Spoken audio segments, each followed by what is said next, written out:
Pero bago natin umpisahan ang ating mga balita, mangyari po lamang na i-like ang video ito para sa patuloy na paghahatid natin ng ating mga updates mula sa loob at labas ng bansa.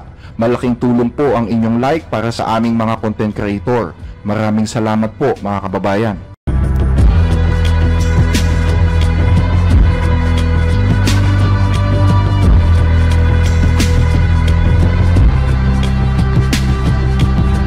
Kasabay ng makasaysayang pagbagsak ng rehimen ni Bashar al-Assad, lumutang din ang madilim na lihim ng kanyang pamumuno, kabilang na ang malawakang bentahan ng notorious na droga na kung tawagin ay Captagon, isang uri ng amphetamine na ginagamit sa Middle East pero hindi kilala sa ibang lugar.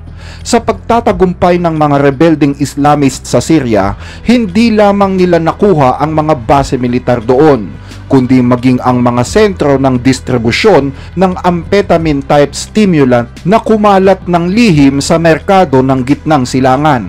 Sa pangunguna ng grupong Hayat Tahrir al-Sham or HTS, iniulat ng mga rebelde ang pagkakatuklas ng malaking kargamento ng droga na sinasabing pag-aari ng pamilya Assad at nangako silang wawasakin ito. Pinayagan ng mga mandirigmang HTS ang mga mamamahayag mula sa AFP na makapasok sa isang bodega sa labas ng Damascus, kung saan ang mga Captagon pills ay nakatago para i-export sa ibang bansa. Ayon kay Abu Malik al-Shami, miyembro ng rebelding grupo, ang nasabing pabrika ng droga ay pinapatakbo ni Maher al-Assad at ng isang Amer Kiti. Si Maher al-Assad ay kapatid ni Bashar al-Assad at isang military commander na nagtatago na ngayon. Sinasabing siya ang nasa likod ng malawakang kalakalan ng Captagon. Si Kitty naman ay isang politiko sa Syria na minsang pinarusahan ng British government noong 2023. Kontrolado niya umano ang maraming negosyo sa Syria na may kaugnayan sa produksyon at smuggling ng droga. Sa isang malawak na garahe sa ilalim ng bodega at mga loading base, libu-libong pulbos umano na kulay beige ng Captagon pills ang nakitang nakabalot sa mga copper coils. Ayon kay Shami, natuklasan daw nila ang mga aparato na puno ng mga pakete ng Captagon pills na nakahanda ng i-smuggle sa labas ng bansa. Napakarami daw nito.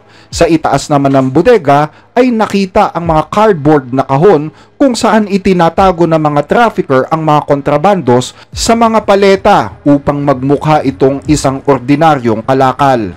Katabi ng mga ito ang mga sako-sako ng mga caustic soda o sodium hydroxide na isang pangunahing sangkap naman sa paggawa ng methamphetamine.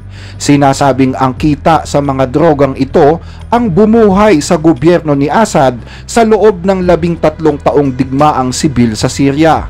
Ang perang kinikita ay sinasabing ginagamit upang ipambili ng armas at ang pagkonsumo ng nasabing droga ay nakakatulong upang lalong makatagal sa digmaan ang bawat kampong naglalaban. Bukod sa produkto ng pamilya Assad, naging bagsakan din ang Syria ng mga ipinagbabawal na gamot mula sa Europa, Turkey at Lebanon na ikinakalat naman sa mga bansa sa Golpo. Dahil sa mga Captagon, ang bansang Syria ay tuluyang naging isang narco-state. Ayon sa pagtataya ng mga datos mula sa investigasyon ng pahayagang AFP noong 2022, ang mga drogang ito ang naging pinakamalaking export ng Syria. Anupat na higitan pa nito ang kabuuang halaga ng mga legal na kalakal ng bansa.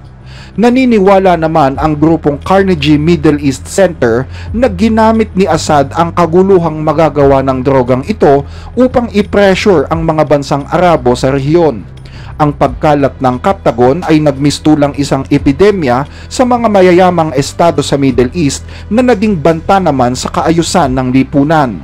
Dagdag pa ng Carnegie, pinipressure daw ni Assad ang Saudi Arabia gamit ang banta ng droga upang maisaling muli sa Arab League ang bansang Syria noong 2023. Sa katunayan, ang mga label sa mga sako ng caustic soda ay may tatak ng Saudi Arabia.